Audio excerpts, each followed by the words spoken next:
Buenas noches, bienvenidos a Palabra. Estamos ya transitando agosto. Alguien puede decir, qué rápido pasa el año. Bueno, sí, es cierto, pasa rápido el año, pero para algunas cuestiones puntuales uno tiene la sensación de que pasa aún más rápido. Y estoy haciendo referencia a lo que es el pedido del gobierno de la provincia y de los municipios de la provincia para que se apruebe en algún momento la reforma tributaria. En definitiva, lo que todos quieren es buscar algún elemento, algún mecanismo para que haya más fondos. El gobernador Bonfatti habló incluso de algunos posibles inconvenientes sobre finales de año. Sin embargo, estamos en agosto y en la legislatura la reforma tributaria no avanza, o avanza pero no fue aprobada todavía. ¿Qué va a pasar? Y no es una cuestión, no es porque nos preocupe exactamente qué va a pasar en la legislatura, qué va a pasar con este texto, es una pregunta mucho más amplia, porque lo que ocurra ahí tendrá directamente un impacto sobre lo que ocurra en general en la economía de la provincia, en la tuya, en la nuestra, en la de todos. Por eso lo hemos invitado al presidente de la Cámara de Diputados, Luis Rubeo. ¿Cómo anda, Rubeo? ¿Cómo le va? Muy bien, la verdad que agosto ya. Yo anoté algunos hechos puntuales. Las obras públicas paralizadas, el gobernador habla de problemas para pagar sueldos, aunque después minimizó la cosa, los intendentes preocupados por la falta de fondos, y ahí sigue la discusión. Sí, la discusión está instalada y nosotros la verdad que lamentablemente no nos asombra. Aquellos que tuvimos la oportunidad de estar en la Cámara anterior ya le veníamos planteando al gobierno del doctor Wiener el problema que se estaba dando de que había un gasto que tenía llevándose por encima de los niveles de recaudación, y eso que los niveles de recaudación eran buenos, no había una mala recaudación, pero cuando uno miraba la curva del gasto y miraba la curva de los ingresos, la del gasto estaba por encima, y le veníamos diciendo que en algún momento iba a colapsar. Hay distintas explicaciones del gasto, ¿no es cierto? El problema que nosotros tenemos es de que ese gasto de uso corriente para el funcionamiento del Estado, ya sea del ámbito salarial o de los insumos, termina llevándose el 100% del presupuesto. Me puedo equivocar, pero el 90% del gasto es gasto inamovible, fijo, duro, rígido. Sí, tal vez un poco menos, un 80 y pico. Sí, 80 y pico por ciento, un 83, sí, 84%. 80 y pico, después hay un 10% de primera necesidad y un 10% de segunda necesidad. Y de esos gastos fijos hay una importante parte que se lo lleva a la masa salarial y del tema jubilatorio, que eso efectivamente es cierto.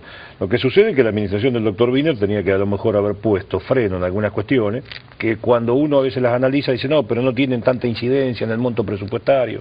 Yo sé que usted ha estado hablando con el ministro de Hacienda en ese sentido, y después tiene que ver, porque la suma de ese tipo de cuestiones, si uno suma la implementación de nuevos ministerios, la implementación de lo que significa la aplicación de los nodos, la incorporación que se hizo de gente en planta permanente, que para ser justo no son todas designaciones de este gobierno, sino nosotros votamos en la legislatura incorporación de personal que venía de la época de Reutemann y de la época de Obeid. Pero ¿eso qué significó? Que se los incorporó al Estado, que además hay que hacerle las cargas sociales, que esto genera un mayor gasto y demás. Toda esa estructura ha terminado llevando de que terminamos el año pasado con un déficit de 1.650 millones de pesos. Ahora, sabiendo todo esto, ¿por qué en la legislatura no se avanza con mayor celeridad? Porque esto lo saben todos, lo saben los oficialistas, los opositores. Sin embargo, entre los oficialistas se produjeron algunas demoras y algunos chiporroteos, entre los opositores también.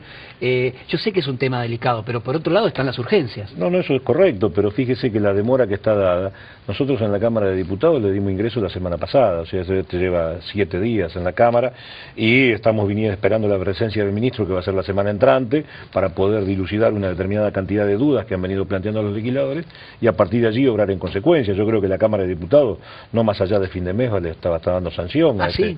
Yo creería que sí, digo, teniendo la venida del ministro. Esto es una noticia. Yo sinceramente me pregunté en algún momento, ¿saldrá en septiembre, en octubre? No, está en 3 comisiones. Nosotros, primero, la mora del Senado, usted lo aclaró, que lo dijo con absoluta claridad, no fue culpa de la oposición, sino que fue por las propias disidencias que se plantearon dentro del Frente Progresista. O sea, los senadores de la Unión Cívica Radical no estaban de acuerdo con el mensaje que había mandado Bonfatti, y esto generó conflicto. Hasta que lo solucionaron, lo ordenaron. Después el Senado se tomó casi 3 meses y medio de sanción. En diputado, insisto, hace una semana que lo tenemos. Nosotros estamos esperando poder contar con el ministro, y después quedan 15 días, me parece más que suficiente como para que las 3 comisiones que tienen, que son comunales, presupuesto y constitucional, emitan un despacho. ¿Podría salir entonces antes de agosto? Y yo espero que sobre el final de mes podamos estar tratando en el recinto. ¿Cuáles son las distintas posturas? Hablemos de lo que es el sector del peronismo, Sí. El bloque peronista, las distintas posturas, las distintas posiciones, quiénes están a favor de algo, en contra de otra cuestión, quiénes bregan por un punto, quiénes no lo aprueban. para que la gente, los que nos están escuchando, básicamente sepa dónde están las diferencias. Mire, las diferencias fundamentales no están dadas en lo que se quiere votar, sino que muchos lo primero que quieren saber cuál ha sido el motivo y el origen del gasto que nos ha llevado a la necesidad de tener que aumentar los impuestos. Y allí donde está la diferencia, que está marcadamente entre algunos grupos. Nosotros, en el espacio que yo pertenezco, el del Frente para la Victoria, el bloque que conduce el diputado Macioli, que es el bloque kirchnerista, entendemos que el mensaje que vino votado por el Senado no es una reforma tributaria, sino que lisa y llanamente fue un aumento de impuestos. Que para hacer una reforma tributaria hay que tocar algunos ítems que hace muchísimos años que no se modifican y que tienen que partir de una premisa fundamental, que el que más tiene, más te debe pagar. Y en ese sentido estamos bregando para hacer algunas correcciones. Eso es lo que considera el sector kirchnerista. O este sector del kirchnerismo. Este espacio. Hay otros grupos, hay otros sectores dentro del peronismo. ¿Qué opinan? ¿Cuáles son las otras visiones? No, la otra visión estaría dada de que, bueno, que a lo mejor no habría que tanta necesidad, o que antes de votar alguna cuestión que signifique darle mayores recursos al gobierno, tenga claramente establecido por qué se gastó y cuál va a ser el plan, claramente establecido por qué se gastó y cuál va a ser. Nosotros lo que queremos es hacer las dos cosas en conjunto. Queremos saber cuál va a ser el plan de desendeudamiento del gobierno, pero también entendemos que necesita los gastos mínimos de funcionamiento del Estado y que por ende nosotros tenemos la responsabilidad de ser mayoría en ambas cámaras y se los tenemos que proveer. Sí, si el gobierno tiene inconvenientes en pagar los sueldos, todo el mundo va a mirar hacia la legislatura. Y también los municipios. Sí, pero bueno, ese es el motivo, esa es una de las razones fundamentales. Yo cuando le decía, peronistas, radicales, socialistas, hay de todo. Yo le decía corregir una de las asimetrías del mensaje que votó senadores.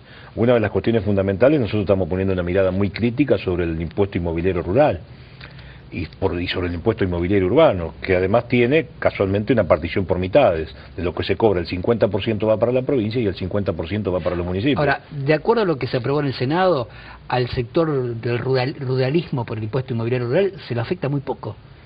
No, prácticamente no se lo afecta, casi nada. Es un aumento muy minoritario y no se toca lo que tiene que ver con la evaluación fiscal. Porque acá hay una cosa, que si usted pagó 100 pesos y le aumento el 100%, el año que viene paga el 200%. Sí. Otra cosa es que cambie la raíz del cálculo. Sí. O sea, si nosotros tenemos un valor inmobiliario de mercado, que una hectárea en Venado Tuerto vale 100.000 pesos, y resulta que está tributando por 2.900, y que ese valor fue fijado en el año 1974, me parece que hay que tratar de buscar una corrección. Yo no digo que lo llevemos al valor de mercado, pero que sí vayamos acompañando una progresividad que tenga mucho más que ver con la realidad. Pasa con las viviendas en las ciudades, ¿no? Y miren, en el tema urbano ha habido una mirada un poco más rígida por parte de lo que se votó. Porque, ¿qué pasa? Los sectores urbanos no tienen capacidad de lobby, no están agremiados. Al vecino no hay quien lo defienda. Claro, entonces se aumenta a lo mejor el inmobiliario urbano de una manera en mayor proporción que el rural. Y yo, ¿qué sostengo? Que el patrimonio es patrimonio, ya sea urbano o sea rural. Si una cosa que vale 100.000 pesos en un sector urbano y la otra vale 100.000 pesos en el sector rural, ambas tienen que tener una tributación similar. Lo que dicen los que no están de acuerdo es, bueno, pero va a cambiar la evaluación, va a haber mayor desvío, mayor cantidad de fondos que van a la nación entonces por bienes personales y demás. Eso es una barbaridad planteado en esos términos. Porque yo lo he escuchado de algunos senadores de la Unión Cívica Radical. Mire, si nosotros utilizáramos de la oposición el mismo criterio que han tenido ellos.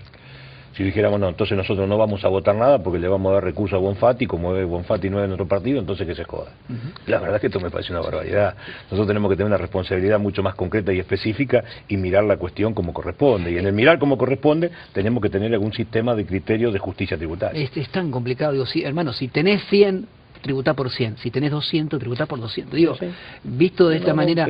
ahora, estaba leyendo algunas declaraciones de Alberto Cejas, de la CGT, y entre las cuestiones que plantea es, ¿por qué no pagan ingresos brutos las grandes empresas, aquellas que facturan realmente millones? Bueno, y volvemos a lo de antes, al vecino que nos está mirando, cuando le llegue la boleta del impuesto inmobiliario más cara, no habrá quien lo defendió. Bueno, pero a ese vecino le aumentaron la luz, le aumentaron el agua, le aumentaron la tasa municipal, le aumentaron el... ¿Por qué no? Bueno, yo firmé, acompañándolo a Alberto Cejas, cuando Alberto era diputado hasta el año pasado, el proyecto que él presentó en la legislatura para gravar a las empresas agroexportadoras. O sea, yo compartí el criterio de Alberto y lo suscribo y lo sigo defendiendo. defendiendo. ¿El gobierno también quería que pagaran ellas? El gobierno no tenía una claridad, el gobierno insistía en gravar a la industria con algún porcentaje, pero sostiene de que habría algún problema jurídico legal y estaba dejándola de lado, cosa que nosotros creemos que no, y esta fue una discusión que la dimos el año pasado, cuando Alberto Ceja todavía estaba en el marco de la legislatura, que hay jurisprudencia de otras provincias del país que en alguna situación bastante parecida, por ejemplo, como ha sido en Misiones, con el tema de gravar a los exportadores de madera, fueron a la Corte y la Corte terminó fallando a favor de la provincia. Así que lo que no hay explicación es que los que ganan mucha plata, y la verdad que parece que van a salir, por lo menos, casi empatados. Mire, yo les vuelvo a decir, yo soy uno de los que suscribió el proyecto, lo firma y lo defiendo, y estoy convencido que aquellos sectores que tienen mayor capacidad económica tienen que estar tributando. Y además, podemos segmentarlo y decir, dejar afuera a la pequeña y mediana empresa, porque son a lo mejor las generadoras de mayor trabajo, y aquellas grandes empresas que han tenido la posibilidad de un crecimiento, desarrollo, de importantes ganancias, grabarle con un porcentaje. Pero además, lo que podíamos hacer, eso para que no vaya a renta general y que el vecino piensa que va a un agujero negro que no se sabe a dónde va, afectarlo en fondos de afectación específica. Pongámonos de acuerdo, o hacemos caminos, hacemos obras de infraestructura. En el proyecto que firmamos con Alberto Ceja lo hicimos sobre la base de pensar en la construcción de vivienda, que es un déficit habitacional que tiene. Vamos a un corte, me están haciendo señas, hacemos un corte y seguimos hablando con el diputado Rubio, sobre todo entendiendo con un poco más de claridad y profundidad qué es lo que se está discutiendo, cuáles son las distintas posturas y qué puede llegar a salir de esa ley si el camino sigue siendo el que está siendo transitado en estos momentos.